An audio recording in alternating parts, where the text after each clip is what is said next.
Yeah, there's no video on the stream. I put a note in to see, not getting any audio.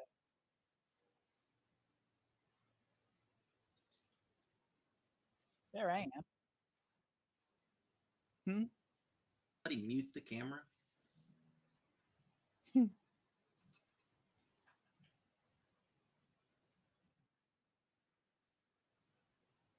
I wasn't seeing. Oh, there we go. Now I'm seeing both videos. There we go.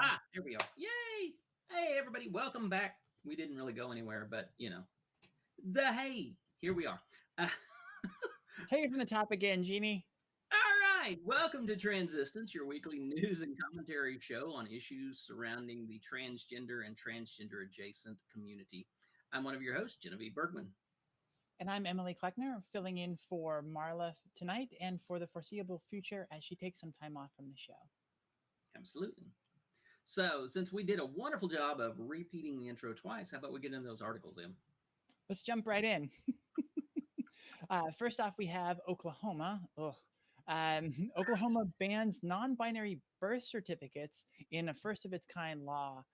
Wow, they're digging deep for these. What's going on here? Okay, this actually is something that we'd already reported on a little while back. The governor of Oklahoma, Kevin Stitt, began an effort to eliminate the use of non-binary gender markers on birth certificates in Oklahoma when a court case required that the Department of Health begin to issue those non-binary gender markers. An individual who is non-binary sued the state to have their birth certificate marked with a non-binary gender marker. The Department of Health complied and began to do that. Governor Stitt, when he heard about it, immediately began to stomp and fuss and throw a 3-year-old tantrum to say that God only made men and women, and therefore that's all that was going to show up on the birth certificates in Oklahoma. This has finally moved through all of the legislative barriers, and Governor Stitt has now signed this into law. In Oklahoma, you can only have a male or a female marker on your birth certificate. Wow. I'm really sorry to our non-binary siblings out there who are dealing with this. Non-binary and gender fluid. This really sucks. Yeah. Now, we also talked about something that was brought forward. It's been since last week's episode, but Marla and I have been working on this through TikTok and through our other platforms. Oklahoma has also had a bill introduced that would remove all gender-affirming care for anyone under the age of 18. This includes not just medical transition, but also social transition, and it included therapy. Yeah. Anyone who was under 18 could not be treated for gender dysphoria.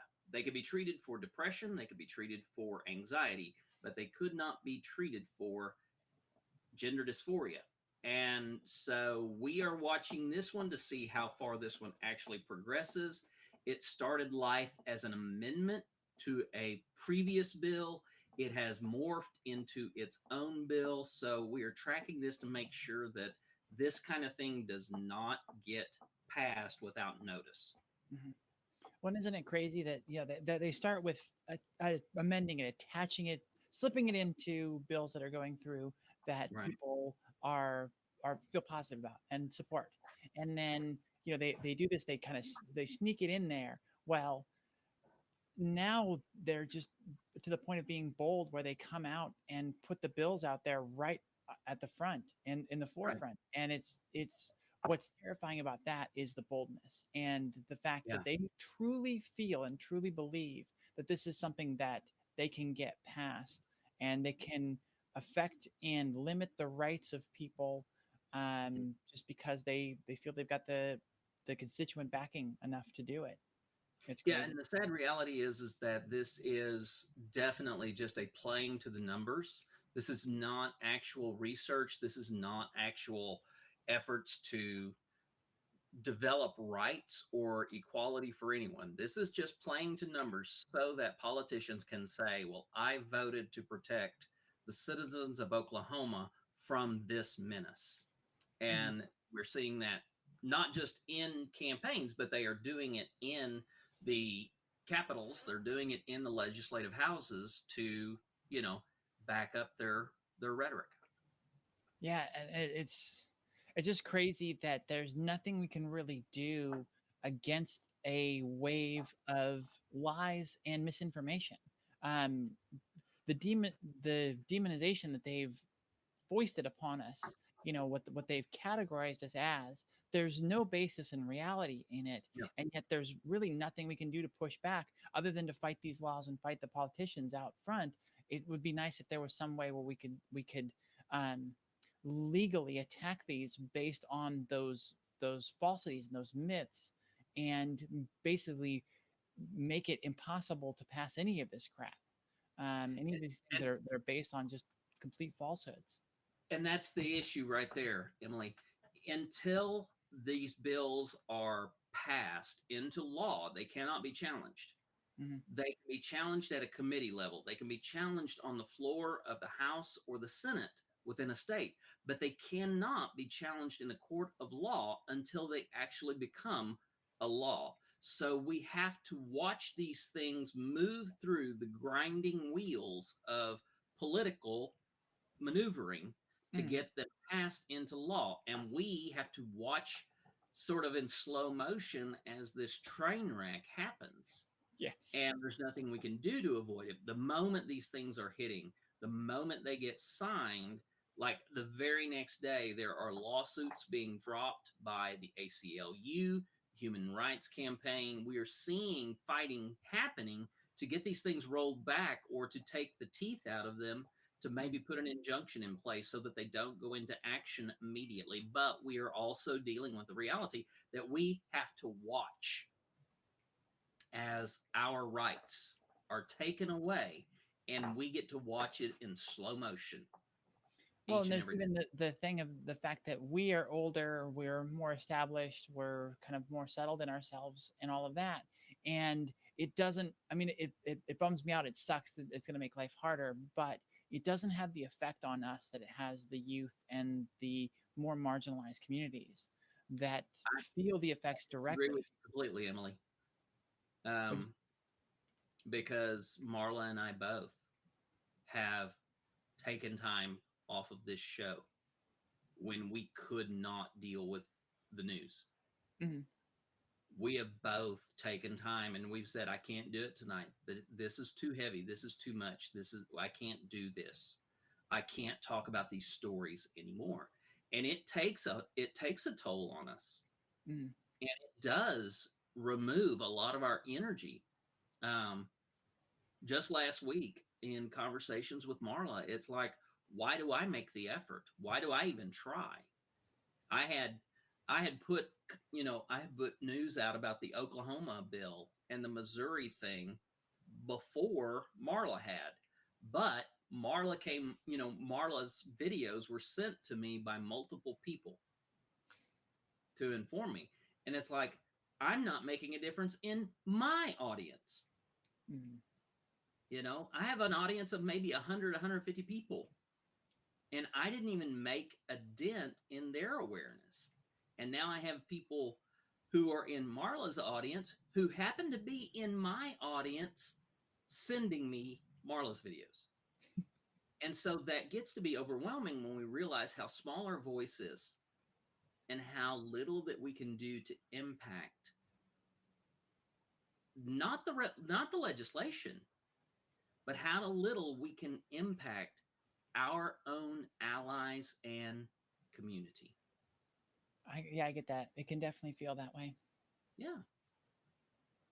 So we just keep trying. We keep plugging away at this. We keep working at it and trying to do our best to build our platform, to build our audience, listening to us, encouraging people, asking them, share the message, talk about this, go into places where you can go and we can't, and let them know what is happening. This Mhm. show can be shared. I mean, we do this on Monday. You can share it through the rest of the week, and we're going to come back the next Monday, and it's going to be a whole new crop of news. And you can continually share this and let people know what is happening out in the world to our community.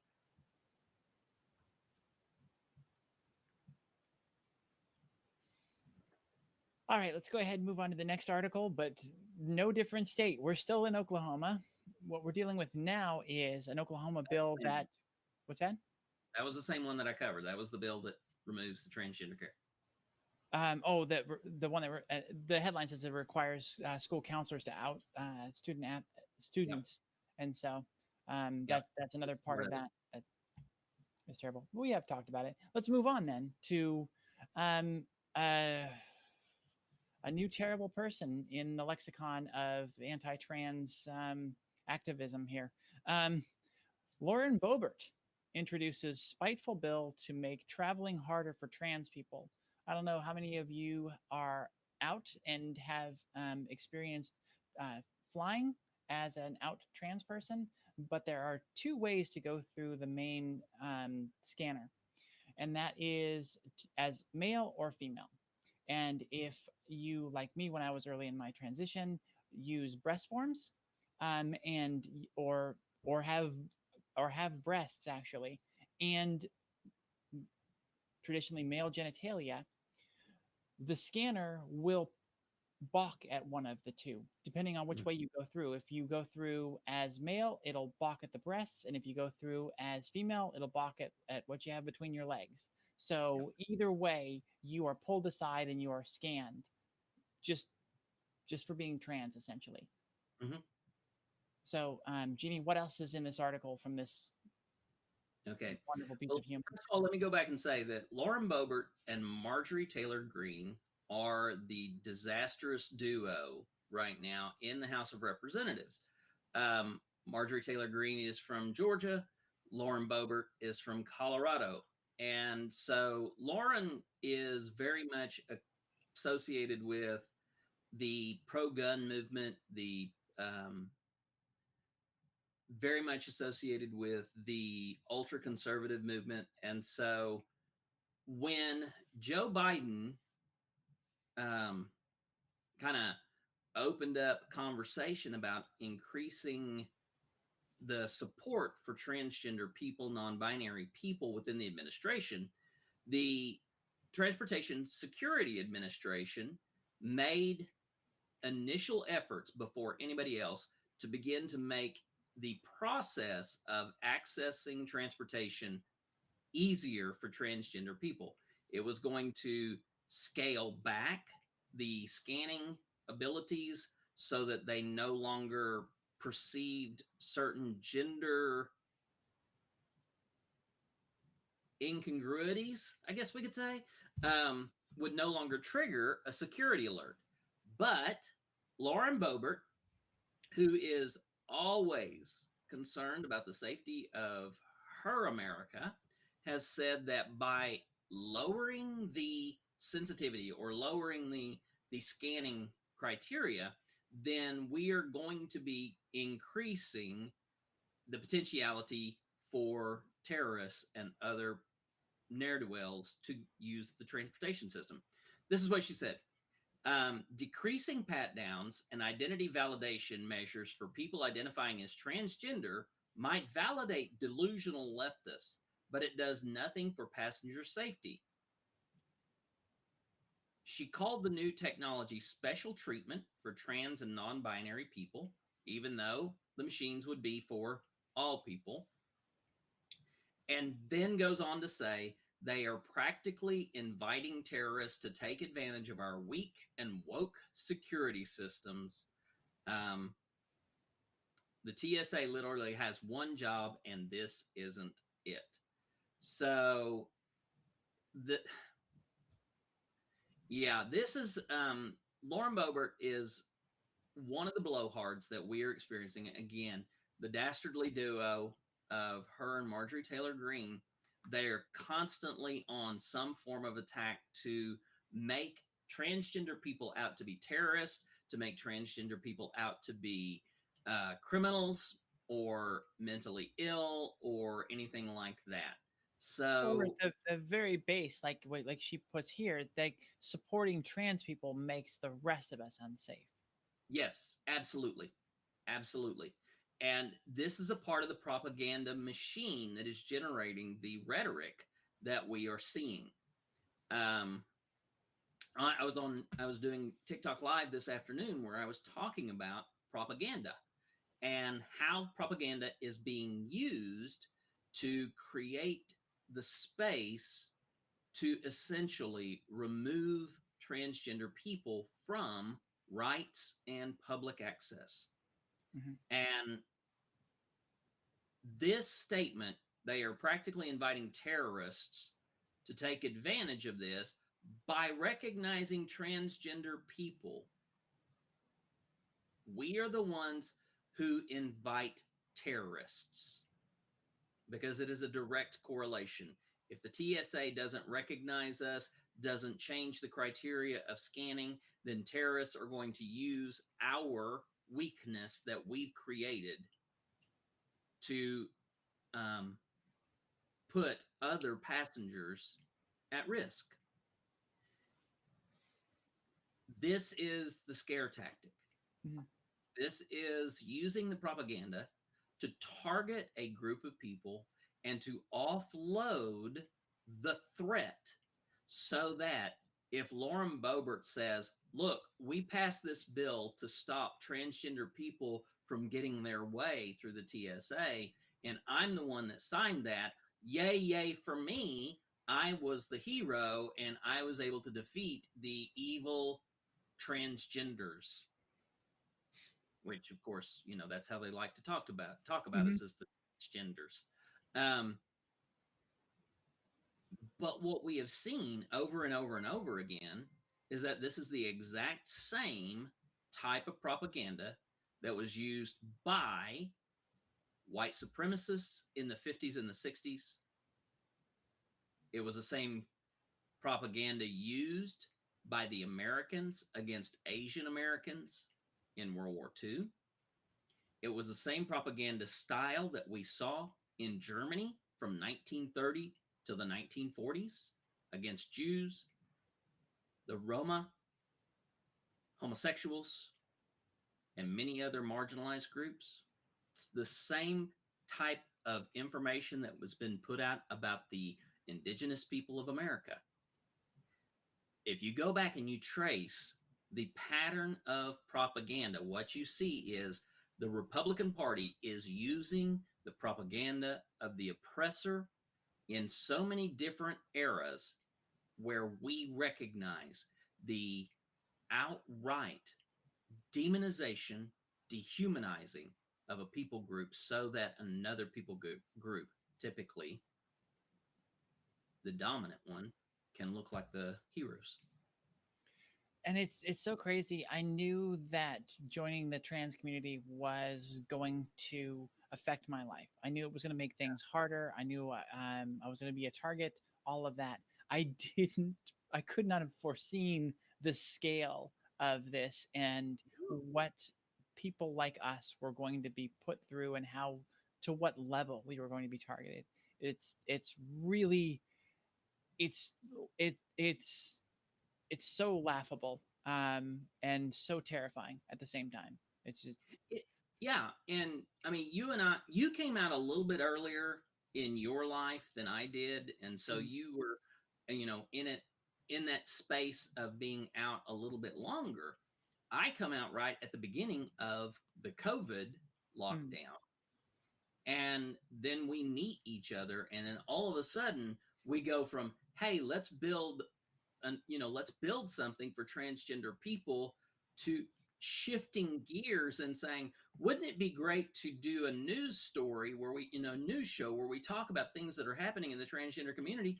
And the very first thing we've got to start doing is taking on an entire political effort to remove us. And yeah. it has only gotten worse since we began. I just want to And point out a couple. Oh, go ahead. Sorry, I didn't no, I interrupt. was just going to say, and we never saw that at the beginning of that. No, No, we couldn't have foreseen this. This was a crazy wave in response. I mean, I don't know. You sort of alluded to it. I don't know how much this is directly triggered by the amount of trans folks that are in government now during the Biden administration. But Yeah. yeah, this backlash is crazy. I wanted to take a minute to point out a couple of the things just so we have a baseline of the fallacy of what they're talking about with the TSA. There Mhm. was a study done by an independent agency, and I'm forgetting some of the details, so forgive me a little bit. It's been a few years, but they went through with guns into the TSA to try and see and test the TSA.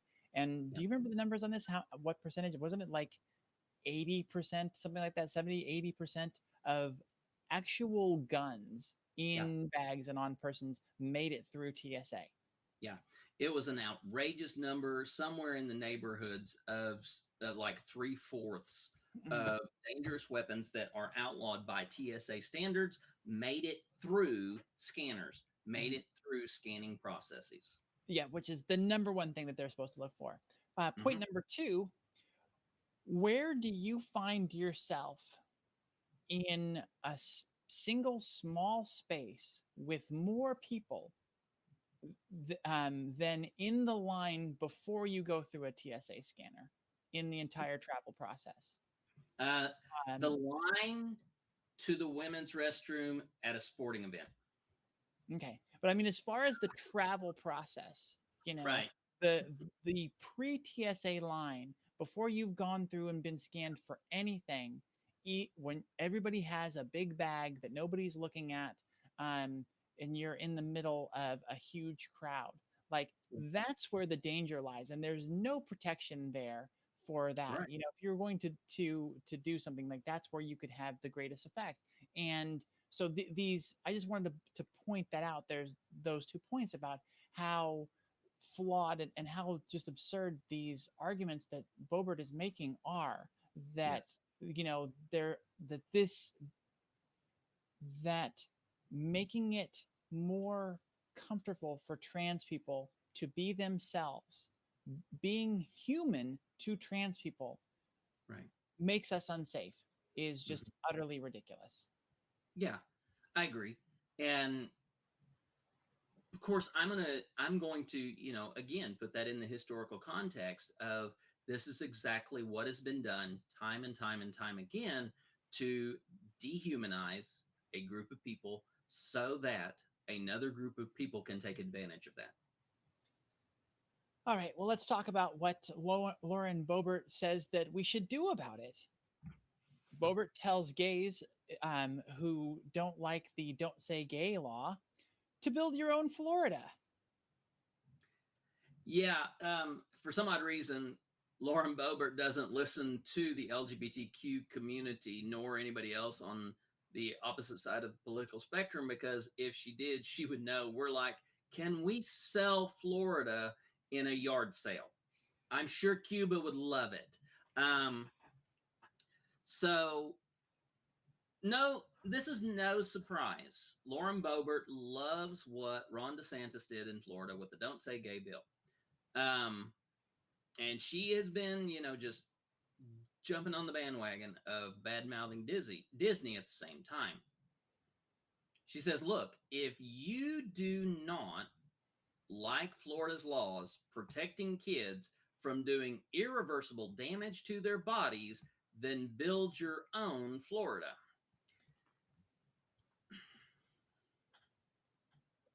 That's nothing about what the Don't Say Gay bill is about. Well, it is. Okay. And here's why. First of all, you have to understand the logic train. Granted, the logic train derails a couple of times with these folks, but it's okay. You can still follow where it went. Mhm. Um, First of all, the Don't Say Gay bill removes the ability to speak about gender or sexual identities or development. Mhm. Essentially, to That, kids who quote unquote aren't ready for it, like right, which is an right. arbitrary, Yeah, choose exactly. your own adventure. Yeah. So with that being established within the bill, you can't talk about gender or sexual identity or development. You can't groom kids into becoming queer. Mhm. If you Which can keep point them of order queer, is our assertion as well. It's not possible to groom people into being gay or trans. well, I mean, this is again, we have to follow their logic train to be able to answer this. So, Okay, and I'm struggling with that. So please continue.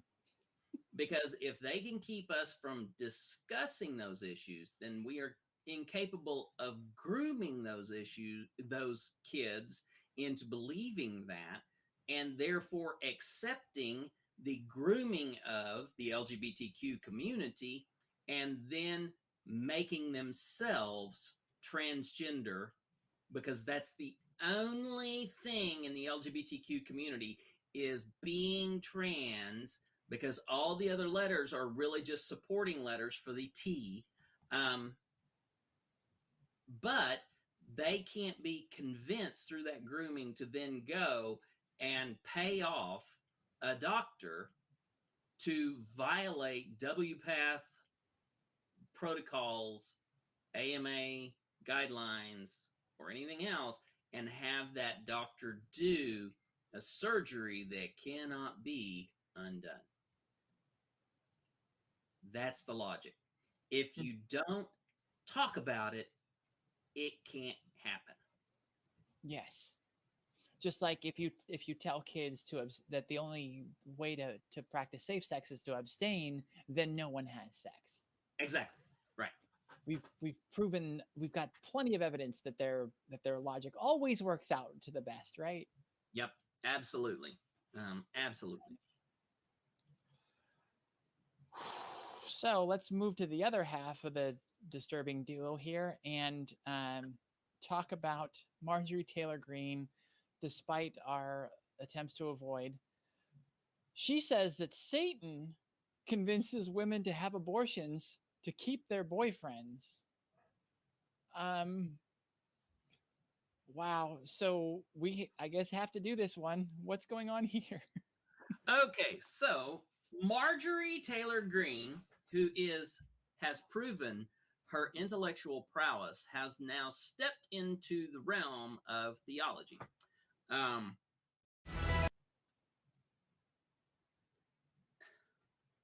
I can't even do this one with a straight face, y'all. Right? That's what I'm saying. It's just like, this is so cartoon. How do we even talk about this? Okay, so Marjorie Taylor Greene is doing an interview with an ex-gay activist. Okay. Wait, it gets better. The ex-gay activist says that his mother's cancer turned him straight. Okay. Now, they're doing this interview on So a this website person is called, interviewing her.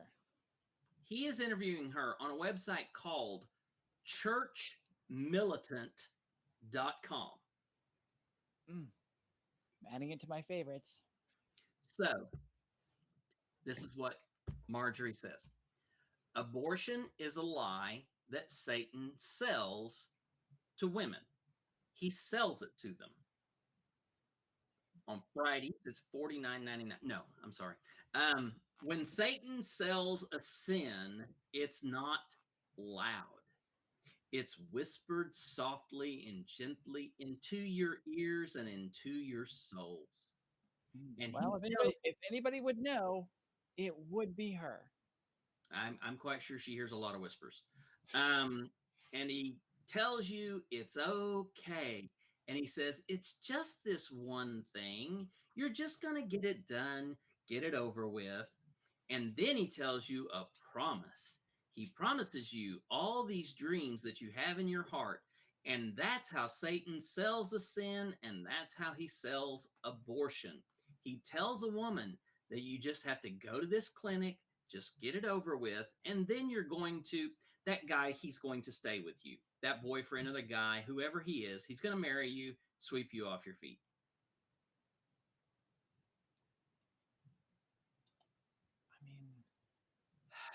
I mean, what do you even say? How? This is another one of those articles that really disappoints me because of what it does for the people involved. Right. People that make the decision to get an abortion are racked with guilt. It's a very tough decision that they have to make, and I'm sure there are some that take it lightly. It's not all people. I never like to speak in terms of all people, but there are a great many out there for whom it causes a great deal of guilt that they live with their entire lives. So to treat this so flippantly with the what she says about Satan says all this stuff is it just suggests that the people that go through this don't spend a lot of time thinking about this. They're not racked with guilt. They don't agonize over this, and that's really frustrating. I hate these things that really undermine the reality of what people go through and just discount it entirely. Well, and I'm not going to go so far as to categorize those who choose to have an abortion. What I know is this: anyone who wants to, again, demonize a person's decision by shoving that decision over to some weird, vague, undiscernible, describable figure is avoiding responsibility. The devil made me do it is absolute bullshit. And to demonize another person and say, you don't get the right to make a decision on your own, you're just listening to this fictional character that I've created in describing it to you. That's wrong. That's so far out. That's an interesting point that you bring up, that eschewing responsibility and putting the blame on something else. Was you're old enough to remember this, like me? Wasn't there a Twinkie defense where like somebody had gotten all hopped up on sugar from Twinkies and used that as a defense for something? I completely forgot about that. Yes. It was in the 90s, right? I think so. So yeah, people love just blaming it on anything but themselves. Well, so we went ahead and we jumped over to Lauren Boebert's partner in horrible crimes against humanity. But let's go ahead and go back, because this is going to be fun. We're going to talk about Lauren Boebert again.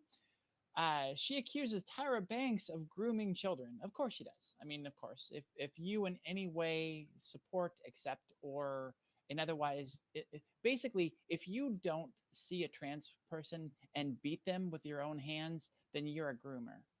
Right. So,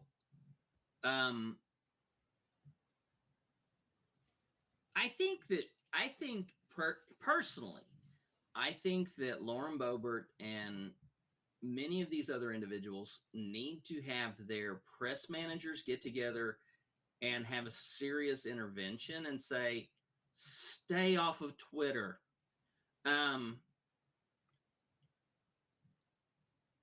She was retweeting Chaya Raichik's Libs of TikTok post about Generation Drag, a reality show with teen drag performers, and Tyra Banks happens to produce that show.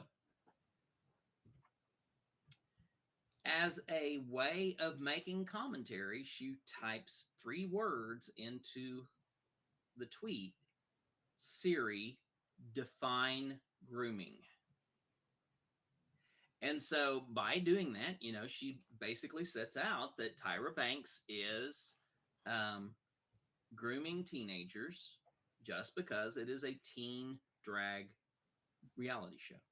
Yeah, so she said Siri defined grooming, but included a link to that show.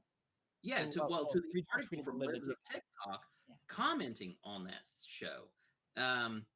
Libs of TikTok wrote, Discovery Plus just announced a new show called Generation Drag, which follows 5 teen drag queens to document their drag journey as they find their identities. To which Lauren Boebert writes, Siri, define grooming. And so, and again, this comes back to the argument. 1978. Oh my God, the Twinkie defense is that old. Holy cow. Oh my, whoa. The use of grooming, the use of pedophile, the use of these words to dehumanize are a means to essentially associate transgender people. And in this case, drag queens are lumped with transgender people, even though they are not transgender in necessity. They are considered a part of gender diversity. But you can't get a Republican or a conservative to see the difference. But by using grooming and pedophiles, what they are doing is they're dehumanizing transgender people by making that association between being transgender and being a group of people who are so despised by nearly everyone that no one wants them in their community. Okay? So when we talk about pedophiles, nearly everybody's reaction is essentially the same. We don't want them here. There are very few exceptions to that attitude. And as a people who are universally rejected, when a group attaches another group to pedophilia, what they're basically saying is that you need to see these two things as equal, and you do not want those people in your community any more than you want pedophiles in your community, any more than you want groomers in your community. You do not want them to have access to your vulnerable populations. And so the propaganda is transgender, gay, and lesbian people are pedophiles, are groomers, and the rhetoric is saying we do not want them here. We do not want them in our communities. We do not want them in our neighborhoods. We do not want them in our spaces. And that's the power of this propaganda. Yeah, and the truth is they don't want us existing. Exactly. In their America, in their white Christian male America. They don't want trans folks. Right. And it's crazy to see so many women support that. Right. And the treatment of not convicted, but suggested pedophiles is horrendous. In a country where you're innocent until proven guilty, even just the association that someone may possibly be a pedophile is enough to ruin careers. It is enough to bring harassment, and it is enough to bring assault.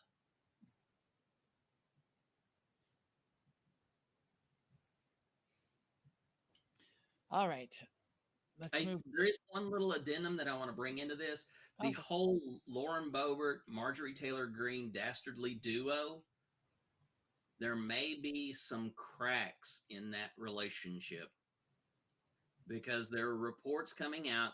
It's not been followed up on yet, but there are reports coming out that Marjorie and Lauren almost came to blows over Marjorie's inclusion in some kind of rally. Lauren didn't want Marjorie to be included because even among Republicans, people look at Marjorie and they're like, honey, don't talk anymore. We don't need that kind of help, okay? And Lauren was like, why is she here? And it got heated between these two. So maybe, just maybe, we may finally get duels with firearms reinstituted on the floor of the House of Representatives. Because we both know they're pistol packing mamas.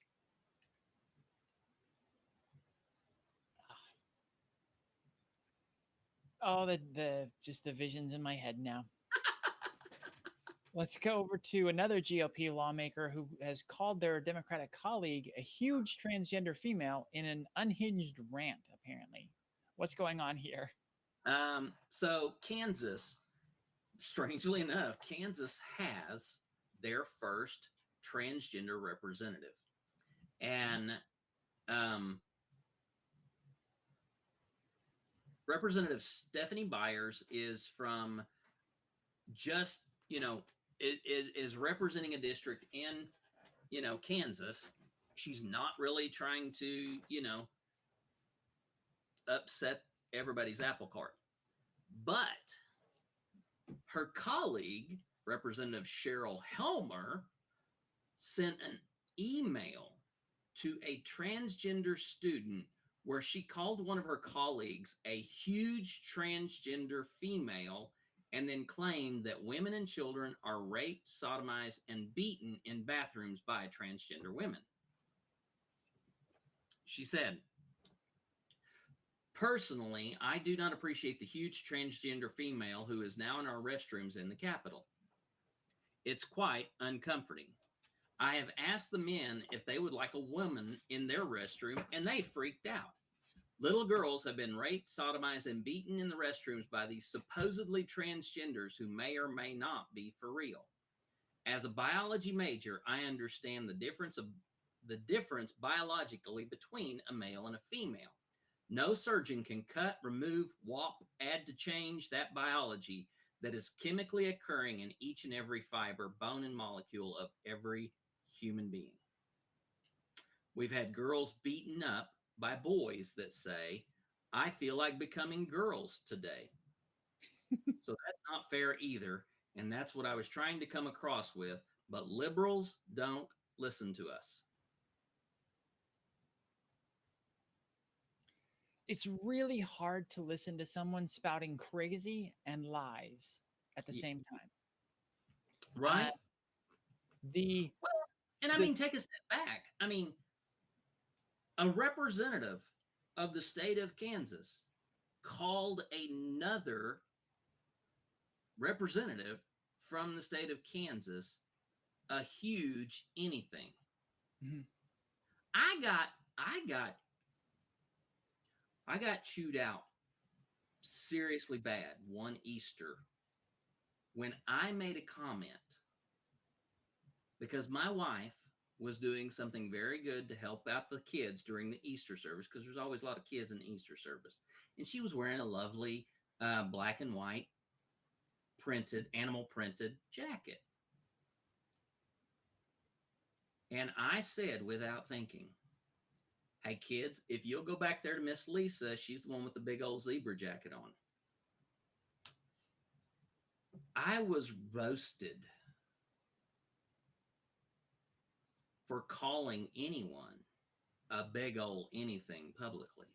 And you have a Republican lawmaker shaming another human being. Sorry, Emily. That one kind of got to me.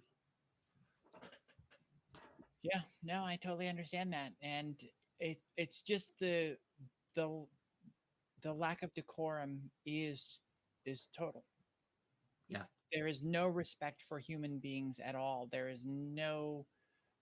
are no manners. There's no morality. There's nothing. They just, whatever they want to attack, whatever lies they want to say, they just feel completely compelled and free to do so without any regard for morality or common decency. Yeah. Evelyn, you make the comment, how can she get away with statements like that? It's very simple.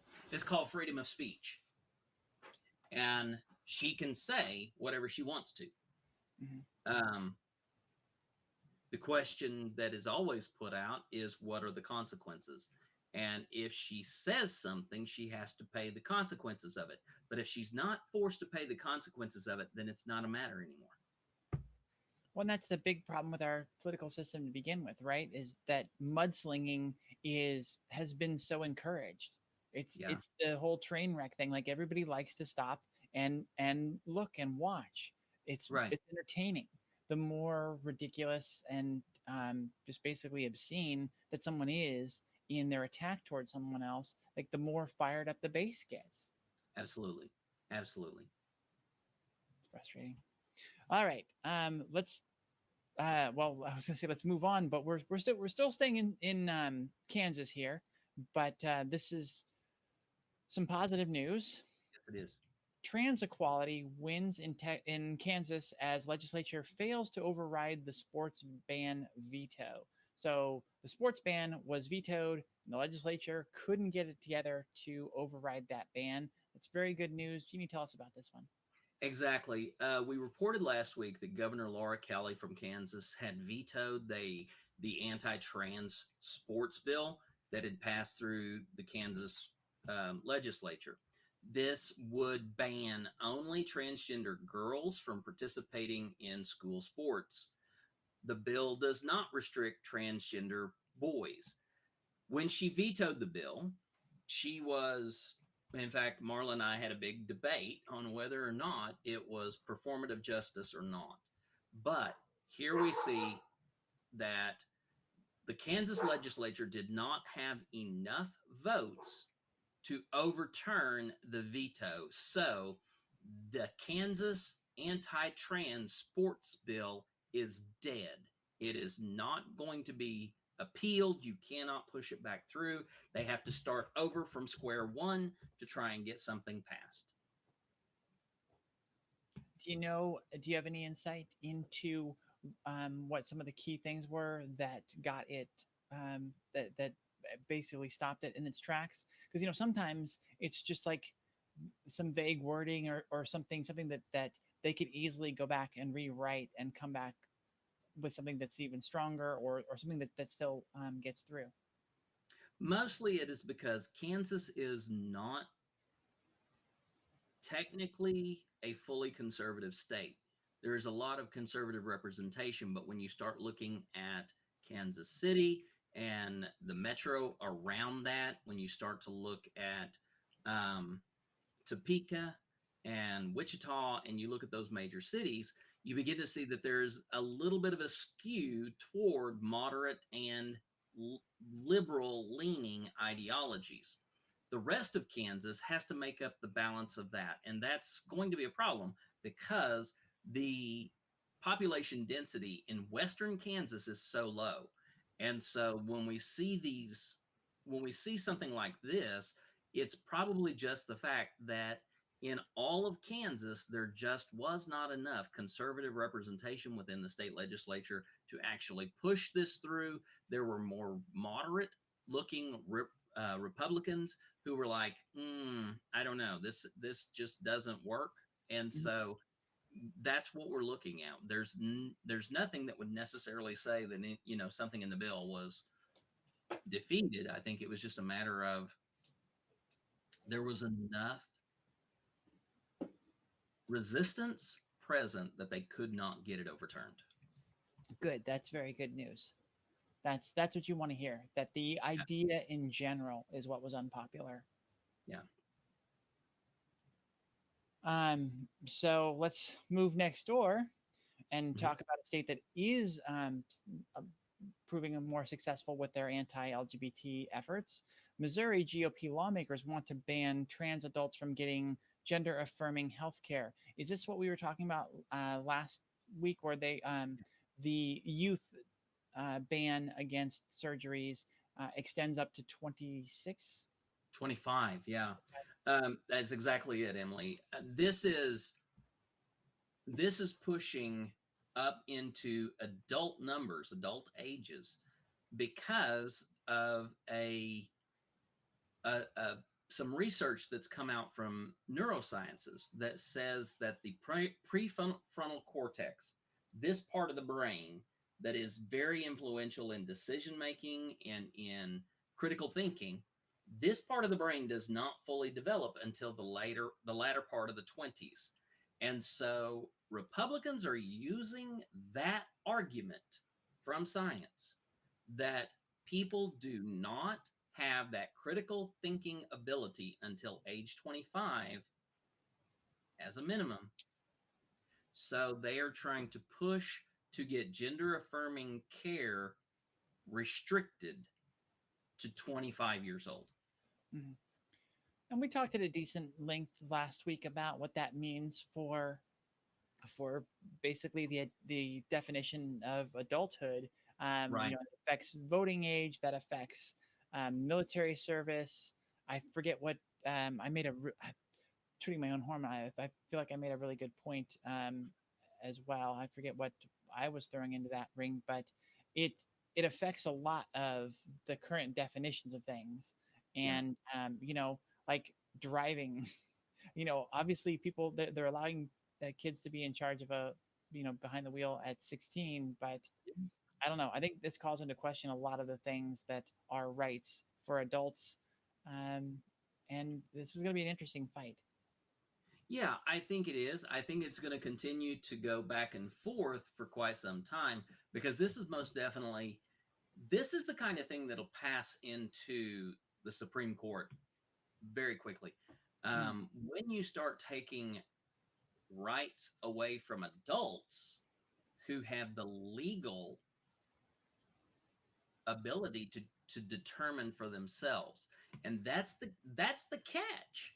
They're trying to justify consent when legal decision-making power is granted by so many areas. If they want to choose to make 25 the age of consent, then they're going to have to justify any age of consent rights that are under that for anything else that are legal. Mm-hmm. Yeah, I just wish there was a way to push back and say, well, then, a child can't decide what religion they are until the age of 25. Exactly. You can't be forced to go to church until then. Exactly. Okay, let's see. What do we have next? Here's where we get sort of attacked from the inside. Gay Republicans that supported anti-LGBTQ legislation, now they're surprised some of it is bad. Oh, right. The Log Cabin Republicans is an LGBTQ organization made up of conservative queers. Mm-hmm. Yeah, we've heard for a long time about self-hating gays. I remember that from my childhood. Yes. Right. Well, these are just conservative queers. I have a friend of mine on TikTok who is more conservative leaning than I am, but I'm not going to kind of push in that direction. But this is a conservative queer organization, and they had completely defended the Don't Say Gay bill, but says now that they will oppose they are going to oppose some bills targeting LGBTQ students around the country. So the Log Cabin Republicans are looking at these bills and they're saying some of them are dangerous. Some of them are actually bad. And so we're going to come out and oppose these. The fact that they can't get to make that little one extra step, that all of these are dangerous because of what they do to the perception of how it is popular and okay to treat anyone in the LGBT community. Yeah. So the president of the Log Cabin Republicans, Charles Moran, told the Washington Post, "I was not prepared to do this year. I'm having to rapidly build a legislative analysis team to really go through and identify the states that have these bills." We can give him a list. Right. Moran said his team will help develop a state legislative strategy to oppose some of the bills, but it's unclear which laws the group might oppose. Majorities of Republican legislators have openly supported the bans on transgender athletes, gender affirming care for youth, and similarly, the Log Cabin Republicans recently stated its opposition to the quote, radical gender ideology, unquote, of trans visibility and trans affirming policies in schools. So, Moran said that he helped kill an amendment in the Florida law that would have required teachers to out any student who questioned their identity or sexual orientation. But said apart from that, he supports Don't Say Gay bills similar to Florida, saying this is not a gay rights thing, this is a parental rights thing. And so he comes back to that narrative, he comes back to that rhetoric of saying this is a parents issue, not a political issue. Mm-hmm. Try again, because this is a political issue. Well, and I don't.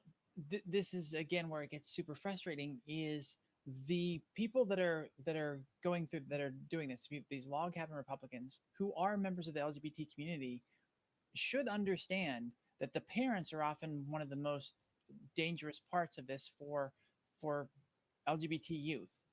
Exactly. That is one of the huge issues right now, is that these parental rights bills want to say it should be the parents who are educating. It should be the parents who are having these conversations. But when it comes to LGBTQ identification within households, especially in conservative-leaning areas, it is the parents who are reacting in a negative way. They react in abusive ways. They use mental and emotional abuse. They use physical abuse. They kick the kids out of their homes, making them homeless, or they create an environment where they are not welcome, and so they have to run away because they know that they are not welcome. Mm-hmm. That is the parents doing that. Yeah.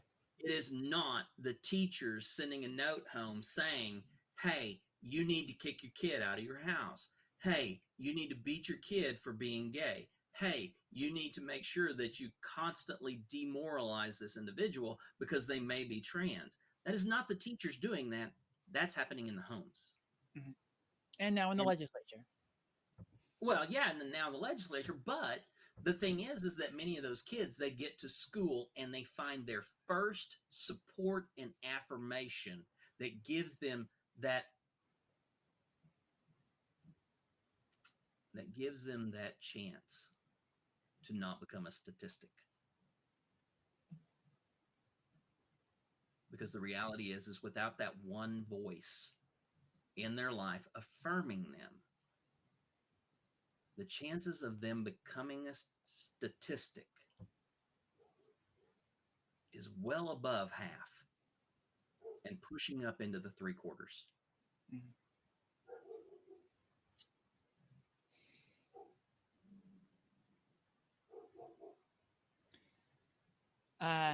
So let's move over to Tennessee as the dog growls here in the background. Let's see how much my mic will pick up. Well, that'll pick up. Hi, Lennon.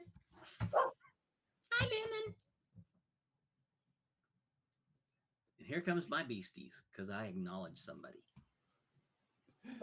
Stop it. So I don't know if many of you were here for the show where Lennon barked and Olive in New York and Ollie there in Arkansas. They all barked. They were communicating to each other across the country just as we do, and that was a fun day. It was a fun night. Let's get back on track here just slightly. So we're moving over to Tennessee now as they pass additional penalties for their trans sports ban. What's going on here? Well, it's bad enough that the bill would have removed the ability for trans students to participate in sports. Now, the bill instructs the Tennessee Department of Education to withhold funding from any school that does not. Wait a minute, hold on. Ethan, what do you do? What?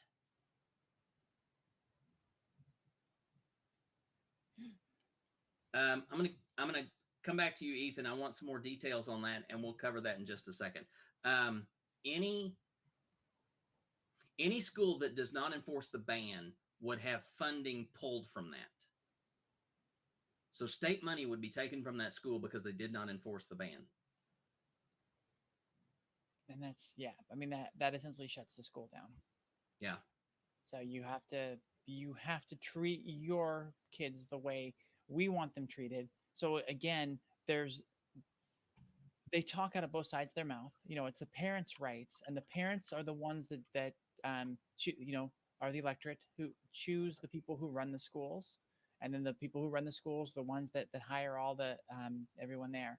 Yeah. So this is taking the rights out of the hands of all of the individuals and the parents even, and it's just great for them to be able to talk out of both sides of their mouth that no, the parents need to be able to choose, and the parents that choose things that we don't agree with shouldn't have any rights, and we'll defund the schools that their kids go to.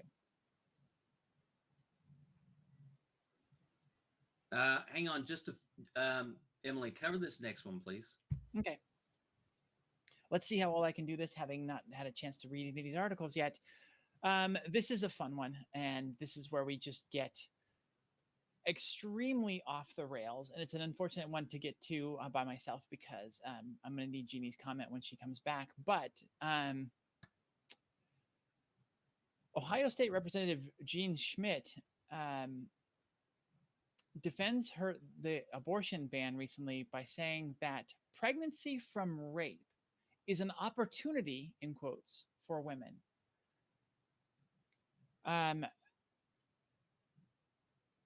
They're arguing that just because you have emotional scars doesn't give you the right to take a life.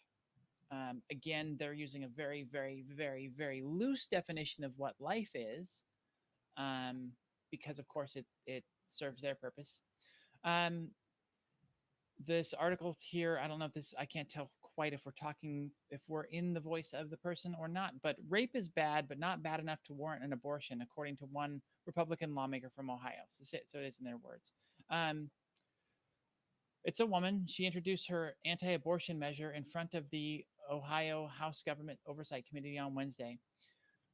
HB 598 is a trigger ban that would outlaw all abortions in the state if the Supreme Court overturns Roe v. Wade.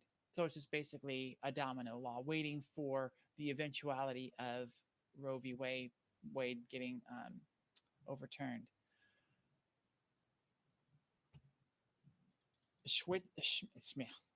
Schmidt's trigger ban does not include exceptions for rape or incest, and that's where this comment comes from.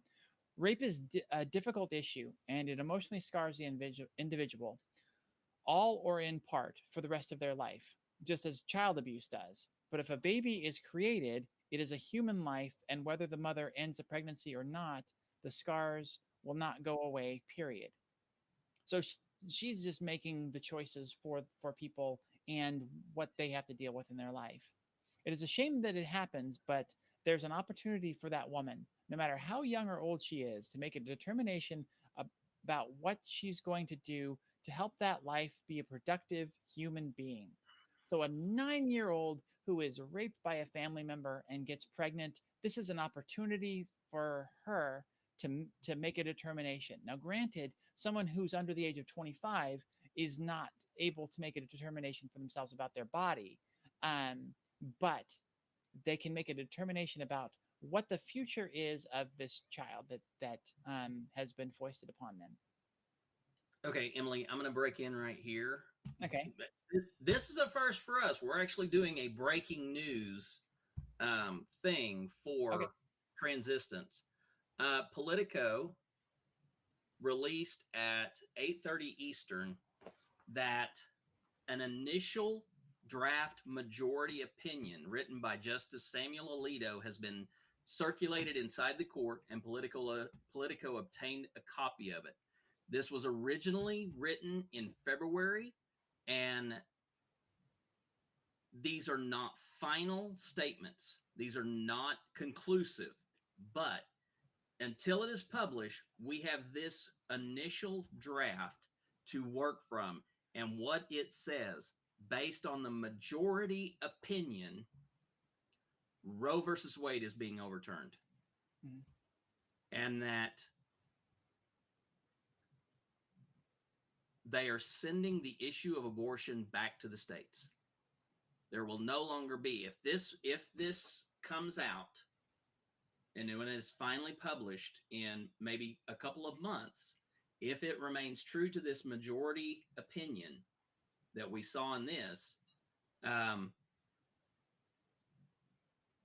Roe versus Wade will no longer be binding. It will no longer be a constitutional argument in the abortion issue, which means that each and every one of these states, Missouri, Arkansas, Texas, Oklahoma, all of these son of a bitches who have been fighting to get this overturned will have finally gotten the job done. Mhm. And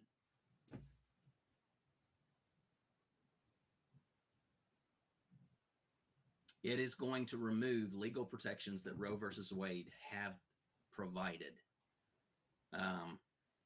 over the last 49 years.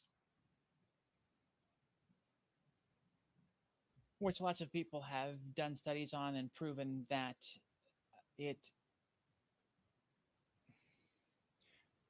does. There are positive things that come from from legal abortions. One, it safeguards women. It does not stop women from getting abortions. It just stops women from getting access to safe abortions, safe for themselves and for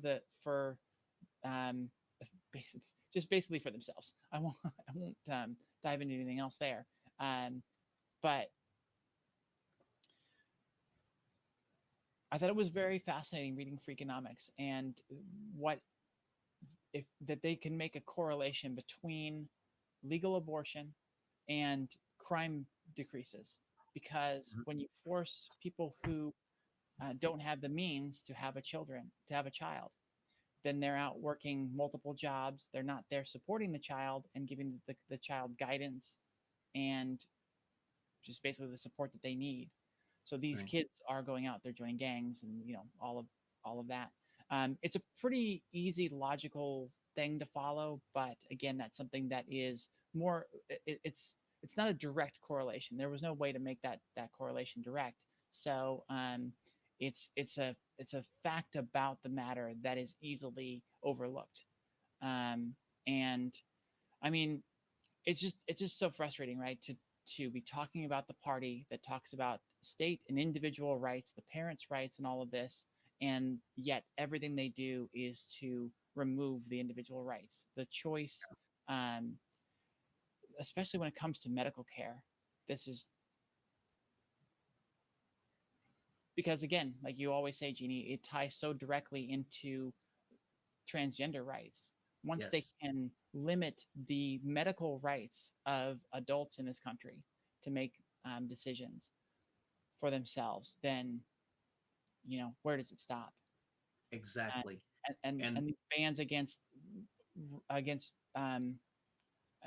abortion that don't at least that aren't at least human enough to allow exception for when someone is raped or it's through incest is just unconscionable. I don't understand this at all. Right. So somebody is making comments in my TikTok about medical rights and suggesting that I calm down, that this is okay. No, it's not. This is not okay. And the reason why it is not okay is that when Roe versus Wade was passed back originally, the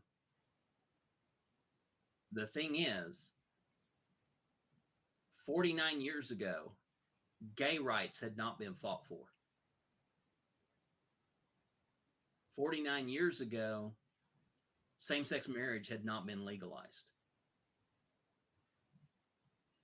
49 years ago, it was still illegal and a law that if you had same-sex intercourse, you could go to jail and be registered as a sex offender.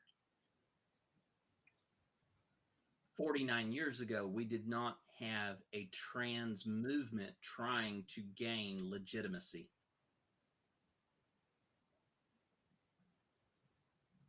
Roe versus Wade is being written. I mean, this challenge to Roe versus Wade is being written by the exact same groups who are writing all of these anti-trans, anti-LGBTQ laws. If they have gotten their head, they are going to run wild, because Roe versus Wade has been the big get for the Republican Party for the last 49 years. They have been fighting, they have been working, they have been trying to overturn this for 49 years, and they have promised and they have promised and they have promised to get this done. If they have gotten this done, then anything else that has been a major Republican platform piece for LGBTQ issues can and will be targeted for the exact same purposes. These people are crusaders. These people believe that they have a righteous war to fight. They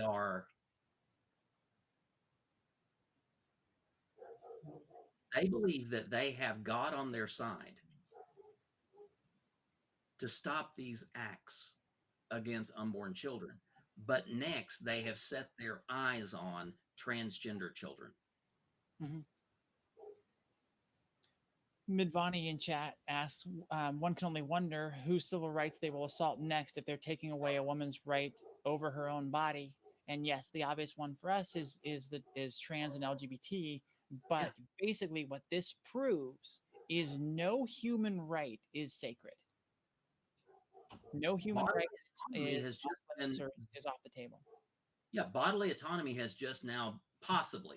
Let's keep this in the realm of this has not been released yet, but bodily autonomy has now been underwritten to a degree that women do not have full say over their bodies. Oklahoma, I want to say it was 12 years ago, tried to get a law that said that a woman had to get her husband's permission to get a hysterectomy. That kind of law will be reintroduced. Mm-hmm.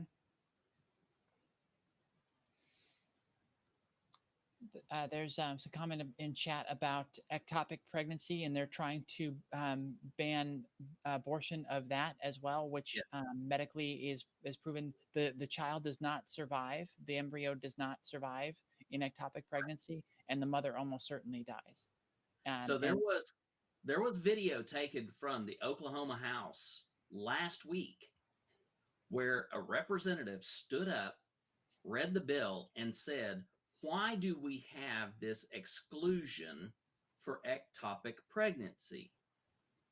And meaning in the abortion bill that they were trying to get passed, which would have been a total abortion bill. I mean, it would have removed all forms of abortion. He says, why do we have an exception for ectopic pregnancy? And the writer of the bill comes back and says, well, I thought it would be common sense. And then this old white dude stands in front of the State House of Oklahoma and shows just how much of a fucking moron he is when he defends the rights of a child in an ectopic pregnancy.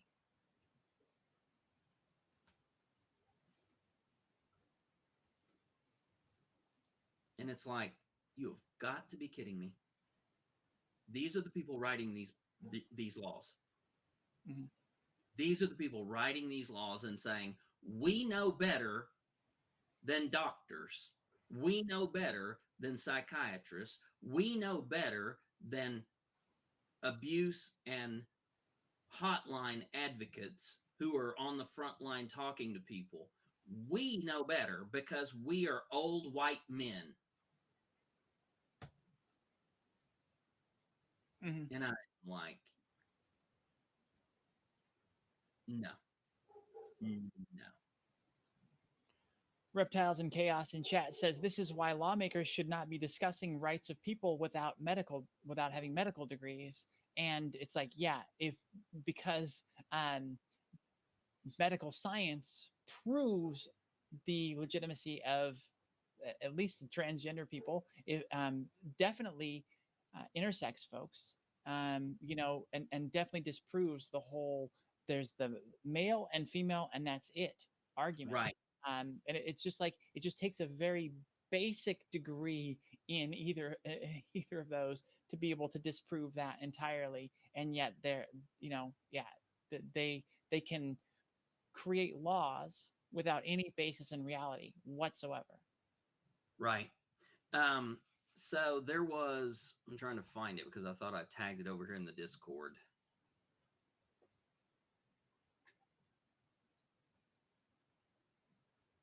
Yes. All right. So I'm going to play this sound.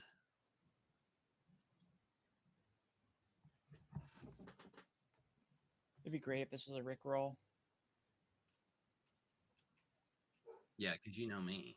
Fighting against this bill were therapists, specialists, trans kids and their parents, doctors from St. Louis Children's Hospital, the American... Okay.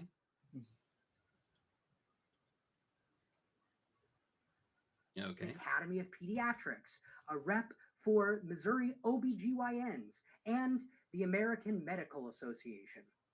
Who spoke in support? Two experts from outside of Missouri. Aaron Brewer, founder of Advocates Protecting Children, an organization opposed to gender-affirming care and in favor of conversion therapy for LGBT kids. And Laura Haynes, spokesperson for the International Federation for Therapeutic and Counseling Choice, a group that advocates for the treatment of gender dysphoria and homosexuality with conversion therapy. Contrary to claims, gender medical interventions do not in the long run reduce higher rates of psychiatric conditions, suicide attempts, or completed suicides. According to rigorous follow-up studies of adolescents and/or adults over decades covering 45 years in the Netherlands follow-up and 30-year follow-up in Sweden. Sweden also now prioritizes psychotherapy. So Finland and Sweden are saying give them psychotherapy and don't do these things to their bodies. Well, we were just talking about that Swedish study. I mean, I've got in front of me an interview with the author of that Swedish study that is upset over it being mischaracterized. I know, I understand. By you, ma'am. I mean, I have to question credibility if the one study that you're relying so heavily on, the author of that study is saying this is not what it says. Who should I trust? You reading the study or the person that did the study in Finland? So that was in regards to the bill in Missouri that wants to make 25 the threshold, 25-year threshold. The woman who is arguing for this, the psychologist, and we mentioned her in dealing with the bill last week, Laura Haynes, she is reading from a study in Sweden. The study she begins to quote from and reads off from it. The representative counters and says, we're reading about this study, and the author of the study has chosen you, the person who is now talking, and saying, no, this woman is making a mockery of what the study says. Now, in the Missouri House, who is going to get more credence? You had doctors, you had psychiatrists, you had trans kids, you had somebody from the AMA and the AAP, and you have the representatives actually reading off of the study that the counter argument is quoting, saying you are reading the study wrong. But who do you think those representatives are going to listen to?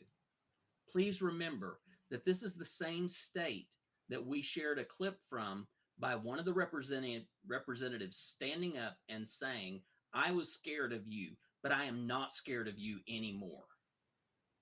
That bill passed. So what we are looking at is these politicians do not want to listen to scientists. They do not want to listen to doctors. They do not want to listen to the realities that are around them because they are on a holy crusade to make the world safer for their definition of people. Their definition of people with their exact beliefs. Right. Yeah. Because, lest we forget, again, they believe in one God, and there are lots of other beliefs out there in different either iterations or different gods entirely. So they've chosen that theirs is the one that everybody else needs to adhere to. Right. Sorry, I know I went on a tangent there, but I felt like that was an important thing to discuss. It was big. Yeah. It's not surprising. We know that was what their effort was. That was what the whole, going back to blocking Obama from putting in, from doing his constitutional duty and right of nominating a justice to the Supreme Court. They blocked that on flimsy BS, just complete BS, and then turn right back around and in the exact same circumstance, they go ahead and push their person through. So, to make sure that they would be able to overturn this. So it's not surprising. It's depressing, but not at all surprising. But this is that issue this is the one issue that we who have been watching the news have been trying to pay attention to the most. So goes Roe versus Wade, then the rest of bodily autonomy is going to be called into question. And when we're talking bodily autonomy, we do transgender affirming medical transition underneath the informed consent rules, in that we choose to receive a treatment that is recognized with certain hazards, that are recognized as certain limitations, that it has no promises. We go in, we sign multiple sheets saying, yes, I understand. I understand. I understand.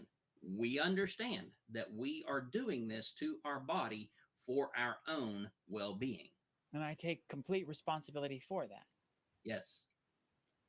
But what will happen now is that informed consent will be looked at and it will be questioned, because what's happening in Missouri, by bumping that age to 25, all it takes is somebody looking at, well, anybody who has informed consent could have this done. Therefore, we need to close that loophole. Yeah. They will. The next thing will be to ban gender affirming care for anyone. Yeah. It will no longer be legal to be trans in the United States. Right. Well, you could be trans, you just can't get any meds. Yeah. You just can't be an alive trans. You can't talk about yourself. You can't, the way they're going to play it, you can't go into certain stores if the proprietor does not want you in there. Because they are pushing back and saying, look, Supreme Court has upheld our ability to say to a gay couple, I won't do a web page for your wedding, or I won't make a cake for your wedding, or I won't do this because I don't agree with you. Arkansas passed a bill into law. It's being challenged right now, but it's a law that says that a medical professional does not have to provide any non-life-saving emergency care if it is in contradiction to their religious beliefs. Mhm. That right there removes transgender care in those areas where doctors have these conservative religious beliefs. Let's I go know on. that. Go ahead. Let's do something fun. Let's do something fun. Which one do you want to jump over to? I want to go do the Brigham Young University. How does that headline start? You read that one off, and so Entertainment. It's in the entertainment. Brigham Young University. Let's see. Mormon University student flashes rainbow flag while graduating in stunning act of defiance. So, Jillian Orr, who's 28, majored in psychology at Brigham Young University, which is a Church of Jesus Christ of Latter-day Saints university. There is a very strict anti-LGBT policy at Brigham Young. It is within the honor code, and the students can be expelled for breaking the honor code. It requires that students live a chaste and virtuous life, including abstaining from any sexual relations outside of marriage between a man and a woman, and even banning same-sex romantic behavior because it does not lead to eternal marriage. So, Jillian Orr was working on her psychology degree. Halfway through her coursework, she realizes that even though she was raised Mormon, she was bisexual. And while she didn't really fit in well with the honor code and things like that on who she was on the inside, she decided to stick it out. The psychology department, is recognized. There were some low tuition fees because as a Mormon, she could access that. And a lot of the credits that she got, which are Mormon theology, would not transfer to another university. So she was kind of locked into this school. Mhm. So she just kind of hushed all of that. But during her graduation, she walked across the stage to receive her diploma. And as she approached to receive her diploma, she opened up her gown, and inside of it was a pride flag that she had sewn inside of her graduation gown.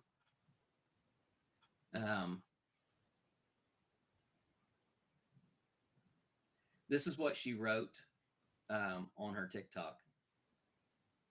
At BYU, it's against the honor code to be in a homosexual relationship. If you are discovered to be dating or just holding hands, there are severe consequences. They threaten to take away your degree and kick you out of the university. Students are afraid to be who they are, so they hide out of fear until they get out.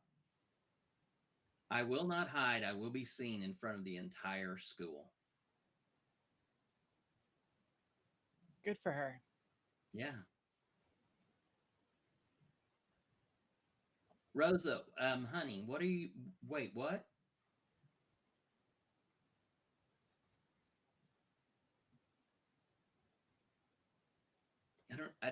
I lost the context of what that is, Rosa.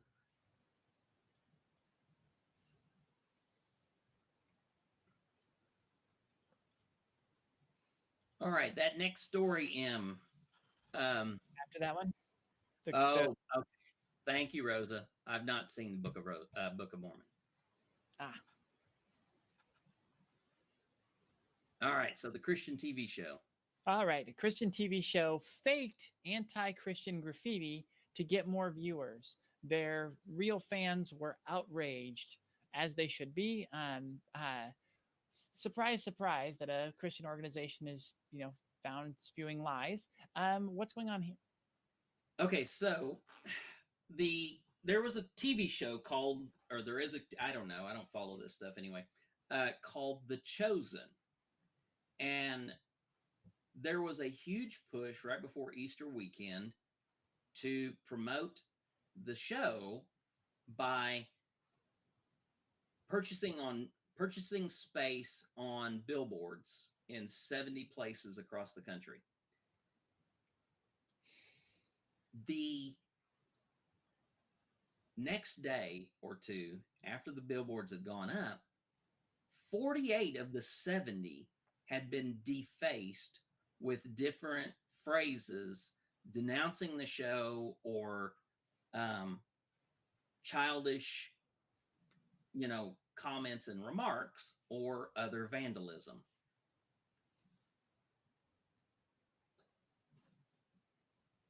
What was found out was that it was the show's producers who did the graffiti.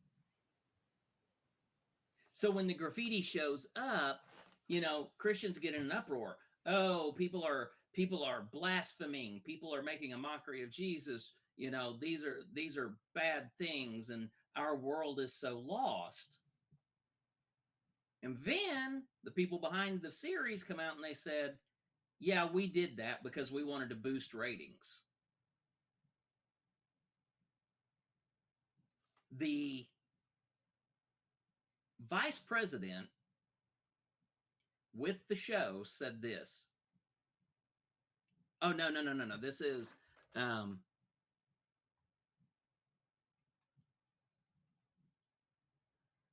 I got to find the guy's name. Okay, the show's creator, Dallas Jenkins, had this to say. I made a big mistake.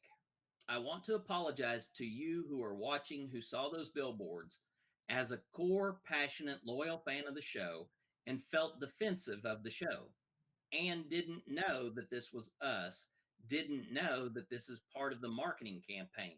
The reason you didn't know is because we didn't tell you and we told you too late. So after this huge uproar about all of the defacing, the creator of the show comes out and says, oh yeah, we did it. We were behind that. It was all marketing. Fans are still pissed off. And they attacked the people behind the show.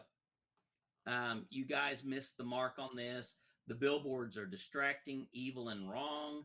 The Lord would not stop to cheap gimmicks to promote his good news and his gospel.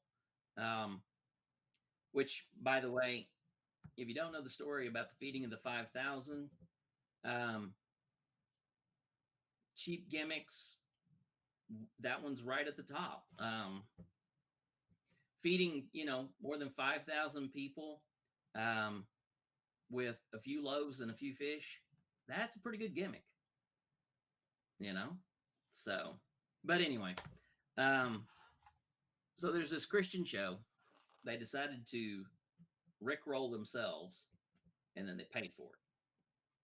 But it paid off for them because the show had over 350 million viewers. Yep. We got to go on with Madison Cawthorne, please. We got to go on with Madison Cawthorne.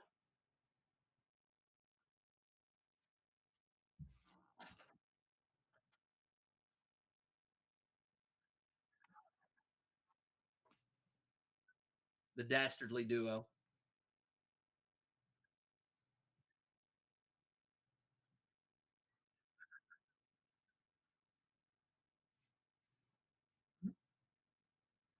On the live, Kari.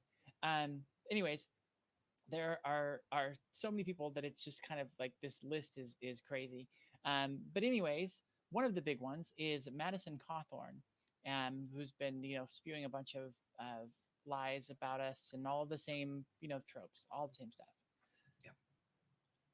Last week we reported that some photos surfaced of him in drag for, with women's lingerie on for some cruise thing that he was on. But now something's come out that's taken it even a step further that could potentially damage his reputation pretty significantly. Let's hope. Madison Cawthorne is accused of inappropriate relationship with a male staffer. Okay, so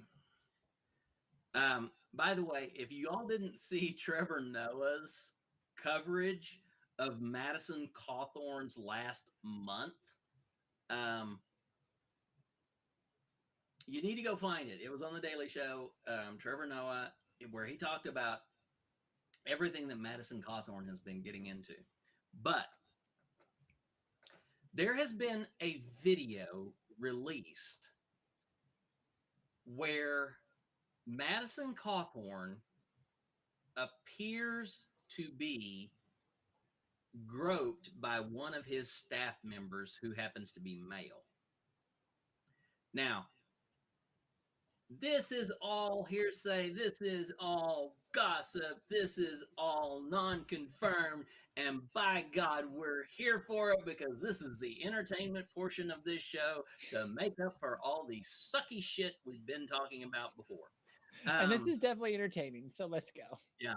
So, Cawthorne can be heard on the video saying, "I feel the passion and desire and would like to see a naked body beneath my hands." The other male in the video responds, "Me too," before reaching over and rubbing Cawthorne's crotch. So this video was included with filings to the Office of Congressional Ethics. This is where the story gets really, really bizarre.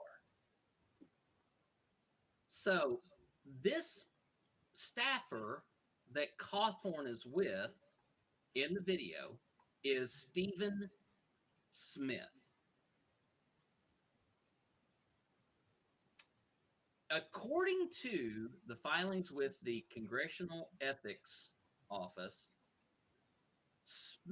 Cawthorne has given Smith loans and other gifts which have not been declared and not returned. Newsweek reported that Smith has been living with Cawthorne in his Hendersonville, North Carolina home for free ever since the congressman took office.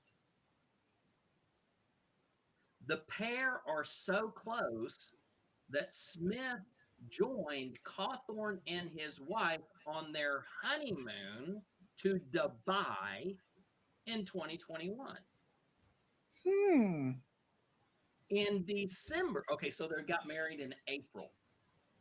In December, Cawthorne and his wife separated. Okay. Now, the filing suggests, now granted, this is a very partisan political group called Fire Madison Cawthorne. That's the name of the group that submitted this. Might be a little biased, yeah. Might be. I think it, I don't think they're burying the lead with that one. But the filing suggests that Smith and Cawthorne have a personal relationship between them, separate and apart from the professional relationship of employer and employee.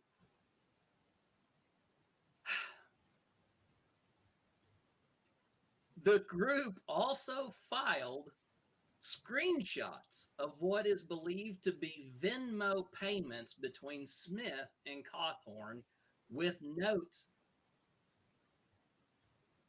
written such as, "Getting naked for me in Sweden. The stuff we did in Amsterdam. The quickie at the airport. and breaking and entering. Other payments that Smith sent to Cawthorne included messages such as "for loving me daily and nightly" and nudes. Which, of course, yeah, like you said, this could just all be bro behavior, that is being blown into something, more illicit. But if it is true, that'd be pretty awesome. Madison Cawthorne has responded. Okay. With the tweet that says, "Many of my colleagues would be nowhere near politics if they had grown up with a cell phone in their hands."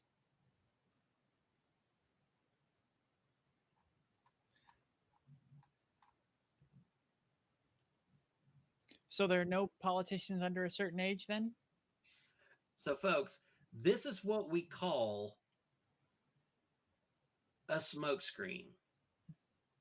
It is a non-denial of the content. Essentially, Madison Cawthorne is not coming out to say, "No, he didn't send me nudes. No, we didn't have a quickie. No, nothing happened in Amsterdam or the airport." No, he said, "You know what? If the rest of my colleagues had their cell phones released, they wouldn't have a job." Now, here's where this thing gets really, really wackadoodle. Okay? Madison Cawthorne was elected on the men's rights movement, saying that men are being demasculated. Real men are harder and harder to find. That these people are not, these men that we have today, they just aren't the same kind of men that we used to have. Obviously, Cawthorne's roommate disagrees. So there you go. Madison Cawthorne, the winner. Mhm. What the fuck? When I liked it, the article. Oh, wait. Hang on, Emily. I got to do this. Do not block James, please. Do not block James. James New York 03. I am so glad you said that. James just came in to respond to me to say that he's so right. Madison Cawthorne is so right that men just aren't the men that they used to be. Okay. James, this is what we call, oops, you stepped into it without knowing what the hell I was talking about. We were just talking about the potential that Madison Cawthorne is having an affair with his scheduler, a man named Stephen Smith. So the real man that you're supporting there seems to be getting it on with another guy. With another real man? With another real man.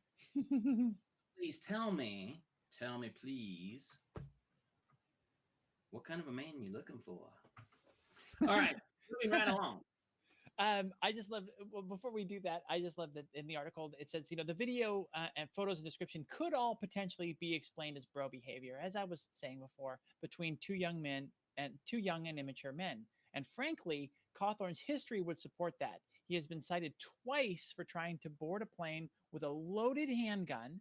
Yes. Twice for driving without a license, accused of insider trading of a cryptocurrency, sexual harassment, lying about his background in a car accident that left him paralyzed, and putting other members of Congress' lives in danger, as he was one of the kind of, I don't know, big lion insurrection guys. But yeah, just a great human being. He is a beacon of the Make America Great Again push.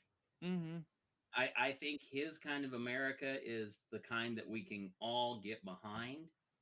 I mean, if we can have trysts with our same gender employees, if we can take them on our honeymoon with us,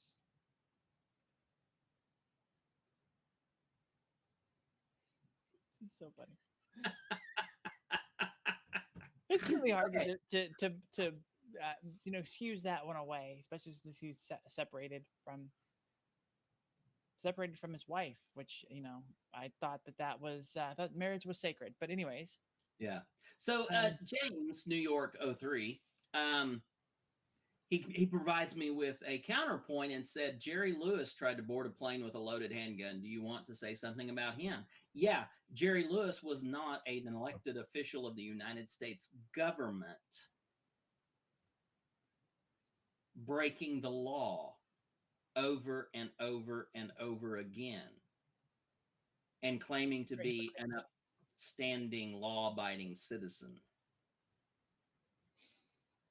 Danny says he may not be a smart man, but he knows what love is.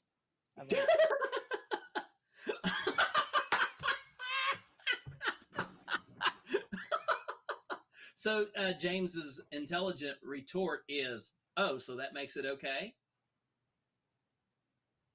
Makes what okay? Boarding. That Jerry Lewis carried a gun onto an airplane.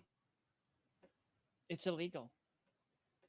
Well, I'm just saying, James says it's okay that Jerry Lewis did it because I was pointing out how Madison Cawthorne not only did it once, but twice, and that there are multiple other laws that he's broken in the process of being a law-abiding citizen, upholding the laws of the land. I do believe that is part of the Republican mantra. They want to uphold the law. They want to support the law. They want to make sure that the law is enforced. Madison is just doing personal integrity checks with law enforcement officials around the country. Oh, God. I find it interesting that we don't actually have a story in the queue for today about Twitter. I want to see what burns down, because here's the thing that I just heard. The most recent analysis on this is that sale is not going through. Interesting. Okay. Because after Elon Musk announced that he was buying Twitter, the net worth of Tesla dropped significantly. Mm-hmm. I love that. Thus removing Elon's liquidated assets or liquidatable assets. He does not have the assets to afford the $44 billion to buy Twitter anymore. Oh, the irony. Wow. Right? So I'm still waiting to see what's going to happen there before we talk about it. I just know that, Twitter is a trash heap. It passed dumpster fire. It went more into raging forest fire of nothing but toxic waste and nuclear rods a long time ago. But for the most part, the reason why I didn't put it in there is just because I'm waiting to see what's going to happen. When my Firefox crashed about 15 minutes ago, I lost easy access to the articles. I can bring them back up, but which ones do you want to talk about for the remainder here? We have a Russia fine, which is a scary one, and then we have another part of the MAGA troop. What do you want to go next? Let's just kind of take it easy, Em. We hit hard tonight. We did hit a bit hard. And I think it's okay for us to take a breath and just say, let's enjoy some of the things that we have.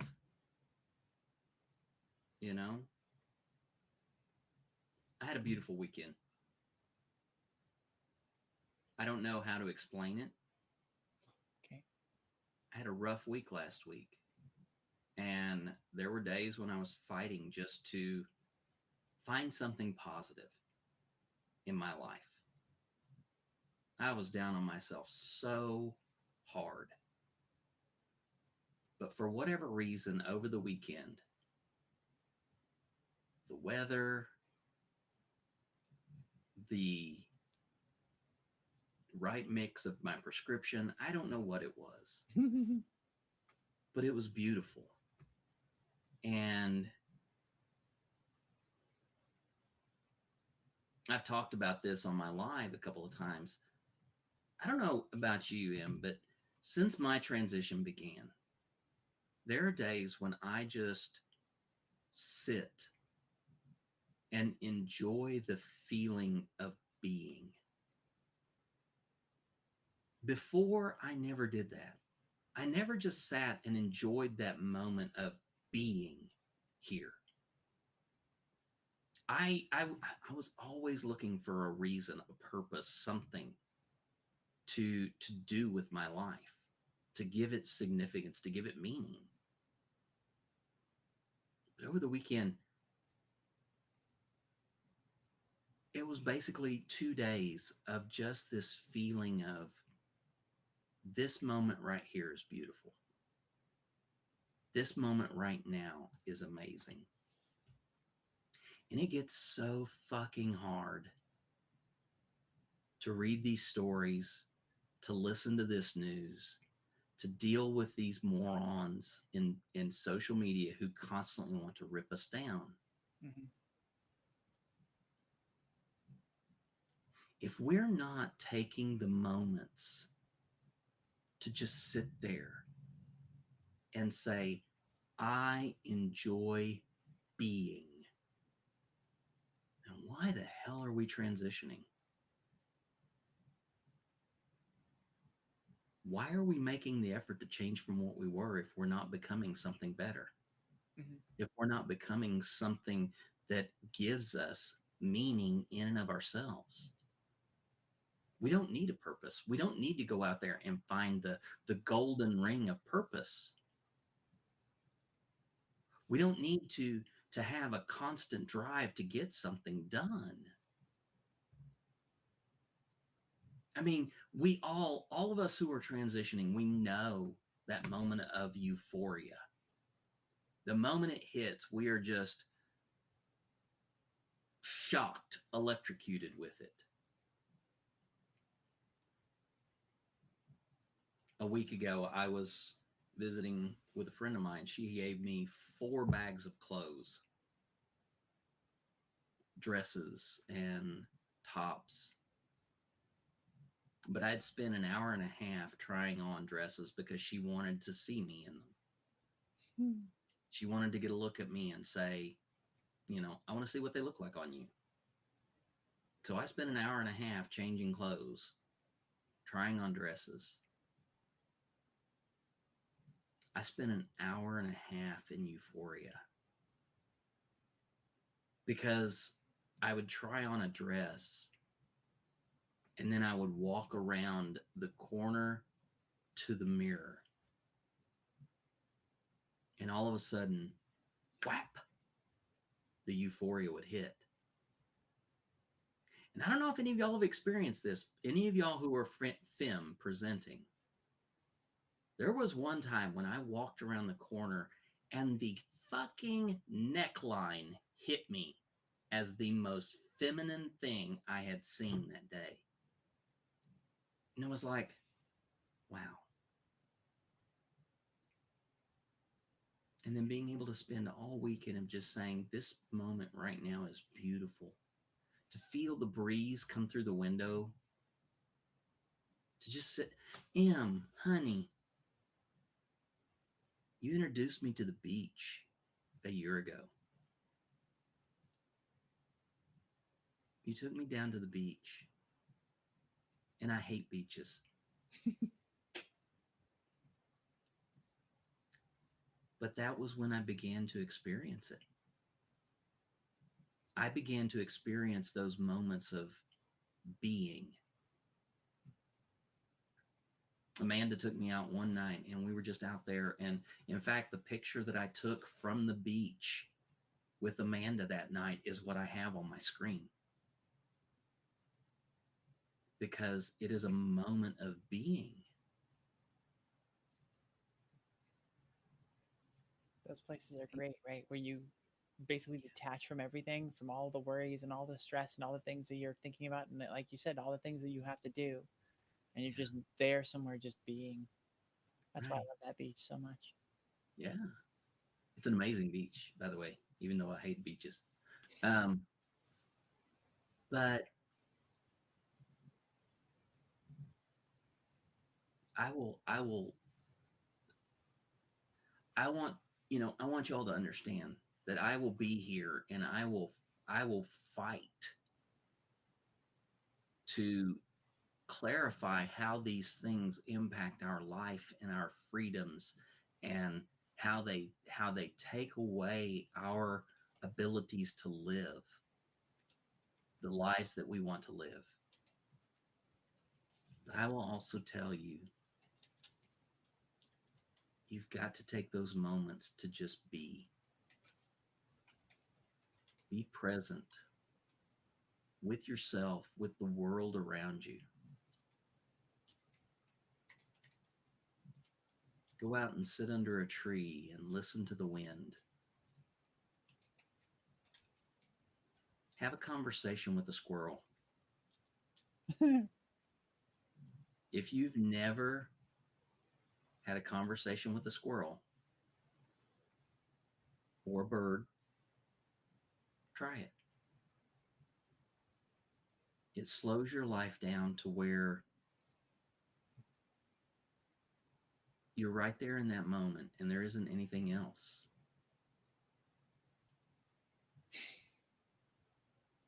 Rosa, look, sweetie, if you didn't live in the down under where everything tries to kill you, Yeah, that's sort of fun.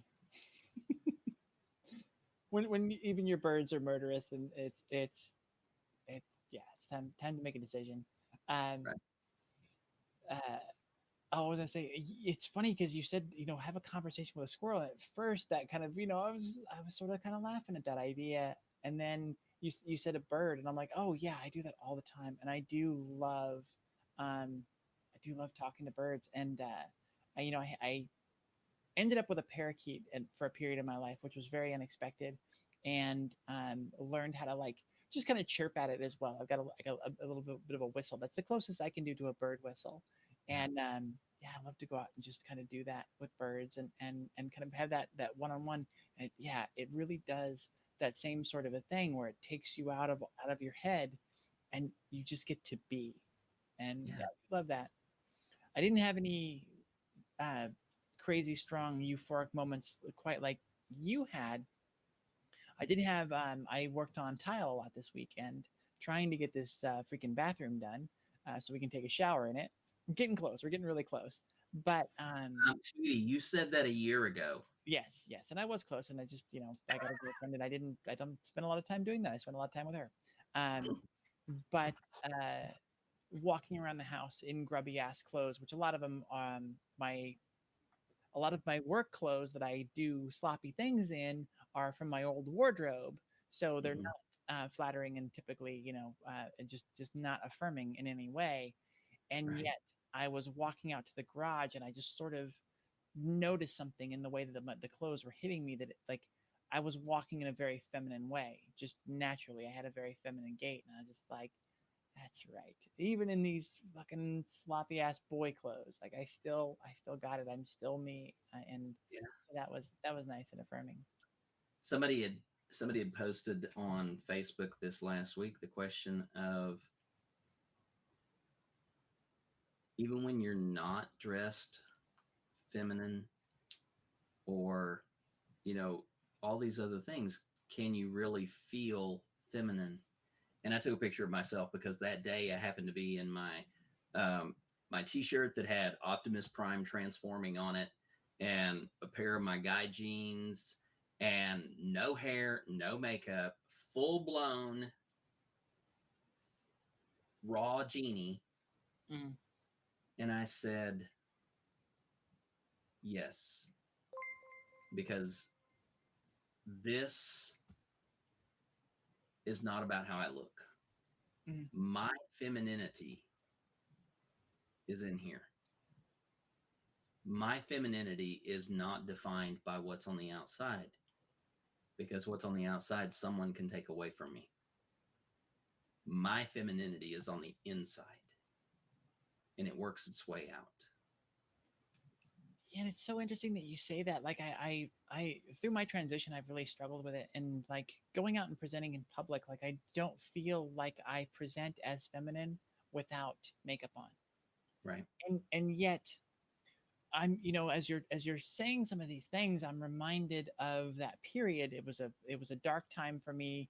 I don't recommend it to anybody who's transitioning, but do what you've got to do in your transition. But there were those days when I woke up and I didn't have the energy to shave and all the stuff and do all the makeup and then go out to the place. I was hungry. I wanted to go out to my favorite bar and get a drink and something great to eat. Yeah. And I couldn't be bothered to do it. So I thought I would throw on male clothes and I would go in my previous identity. And one of the more affirming things was the realization that wasn't working. That wasn't fooling anybody. That wasn't like, I was still the same feminine me, even though I was wearing the boy clothes, and it just got more and more hollow, where it didn't work. It wasn't working. I tried that with Lisa, because we struggled when we moved, that she needed a couple of days where I was presenting in male form. And it took me 6 months to realize that doesn't work. This is who I am. This is absolutely who I am. And even when I am not made up, this is who I am. Andrew wanted to go to Sonic one day, and I was in a pair of capri pants and a camisole that was really, really lacy. And I didn't have any hair on. I didn't have any makeup on. And I looked at it, it's like, I need to go swap clothes. And I'm like, no, fuck that. I'm going to Sonic looking like this. Somebody says something, that's on them. Mm-hmm. I'm not getting out of my car, so what does it matter? There you go. So, yeah, if somebody looks up and sees this bald-headed, male-ish looking individual wearing a maroon camisole that's very lacy, that's your problem. Well, I kind of wonder what's going to happen with me once all of the pandemic stuff is over, and no one, we're starting to get there already, but where no one is wearing masks, out in public, because the mask has been a wonderful savior for me on those days when I'm 2 days into not shaving. Been lazing around the house, and now I got to go grocery shopping, and I don't have time or the interest in doing the whole rigmarole. I can still be accepted as female without makeup on and without shaving, and it's glorious. And so I kind of wonder what will happen. I don't even have the male wardrobe anymore, so there's no way I would ever go back to that kind of behavior. But I'm just kind of interested to see what my behavior will be once I don't have that mask as that safety net, and still am me and too lazy to shave. Right. I'm not wearing a mask anymore. And it's not wise. But I've decided to do it in defiance. I go into Walmart I went to Walmart yesterday in the middle of the day, and it was crazy, full of people. And nothing. But I went into the AT&T store, and when I walked in, the customer service person basically spoke to me whenever I came in. And there was a lady in the AT&T store who stared at me the entire time with this look of shocked audacity. And I knew what was running through her mind, because the moment I spoke, her eyes snapped at me. And I'm not wearing a mask anymore. I'm not doing that anymore. not because of the pandemic, but I'm not doing it anymore because I want the world to see me. I want them to see who this person is. And I was telling Emily before the show tonight, I've made the decision that I'm actually going to the annual meeting of the Oklahoma Annual Conference of the United Methodist Church at the end of this month. And I'm going in my full glorious form. Let's go. And I don't care what they say. I don't care how they react. We are living in a time of history.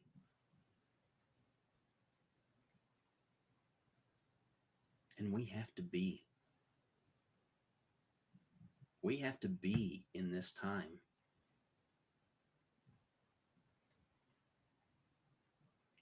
Martin Luther King Jr. did not know that he was going to be the icon that he has become.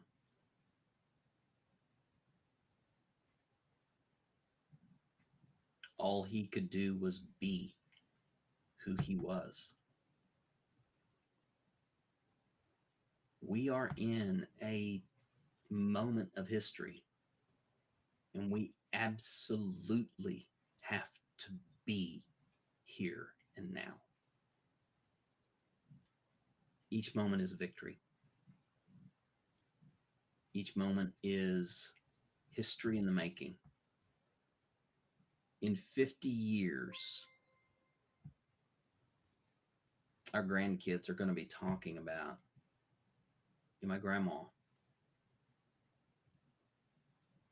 She was there. I can't wait for my grandkids, well, God willing, my grandkids to pull up some of these videos and say, I can't believe what she's talking about really happened. Right. It's to tell them here that yeah, it's baffling to even us at the time. Yeah, exactly. But y'all, I can't offer you any more than that. I can't say that it's going to get better. Hell, I can't even say that it's going to get better in our lifetime. I don't know. But I can tell you this. We are here now. And we are fucking amazing, y'all. We are glorious people.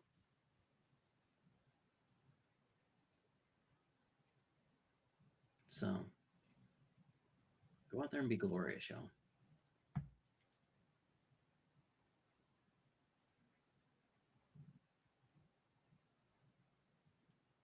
All right. Let's call that a show. Okay.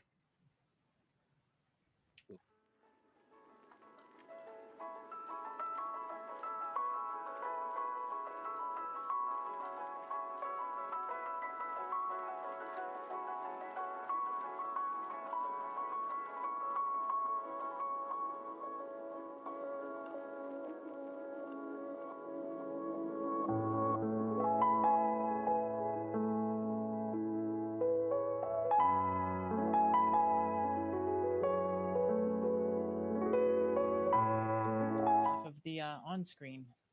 You're missing the rat out here. There's a rat. There's 3 rats. 3 rats. Mine's on air, so I don't know. I don't think we're on air. I think that that we got cut. Oh, we're back on now. Okay. We missed the very end of what you said, Jeannie. Basically, anything after I said let's call that a show. Okay, no worries. No worries.